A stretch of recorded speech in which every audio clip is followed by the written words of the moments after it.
Hello and welcome to Arlington. We are just feet outside of AT&T Stadium, the site of this year's Cotton Bowl. It's a game between Texas and Ohio State. She's Ann Parker Coleman. I'm Jeff Jones.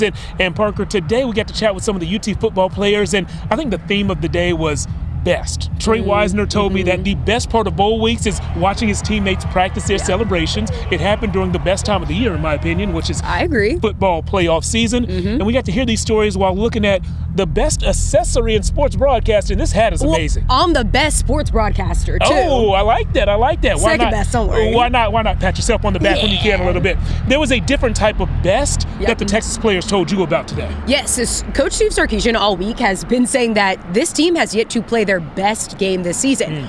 Kind of a harsh thing to say about a team who's playing in the Cotton Bowl in just a few days, but I mean, it is true. We have not seen a game where we have seen defense, offense, and special teams all click and ball out at the same time. You talked about Quintravian Reisner, and I talked to him earlier too, and after the ASU game where they only had 54 rushing yards, he said, despite the win, he was pretty emotionally shaky. He was not happy. He's been ready to get back on the field and show that they can put it all together, and there's not a game where they're going to need to all play at their best than against this red-hot Ohio State team. I mean, it all starts how you prepare and practice. On Monday, I feel like we've been stacking 3-4 good days of practice, so hopefully we can go out there and execute. Just the way that we practice the entire week has built up, the confidence and not only ourselves, but I mean, obviously Coach Sark. So if he's saying stuff like that, we had a great week of prep, and I think we all felt that this week. I mean, we look at good, bad, and ugly after the game, so we visually see that it wasn't one of our best games. So he's not lying. I feel like he's telling the truth. He really doesn't say stuff just for just BS. Heard it right there. They've been having some good practices, and just one more practice tomorrow, but hopefully not the last practice of the season. Yeah, it's going to be a quick one, about an hour-long walkthrough, we imagine, in the stadium behind us.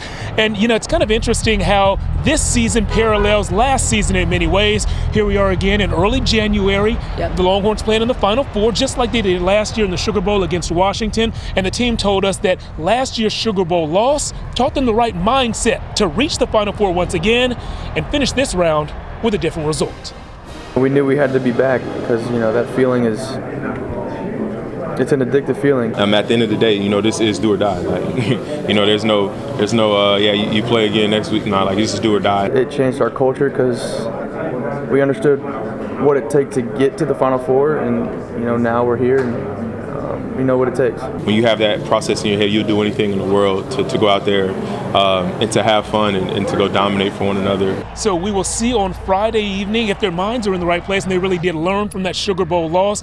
And Parker, obviously, we're going to be at the game. That is our job. It's a really cool job. But we learned about someone else in the Longhorn family who has a big job. Also, sounds like it could be a really cool job. It sounds like hopefully they're going to get a pay bump soon. Quinn Ewers was asked about the best part of NIL. Has he given anybody a cool gift?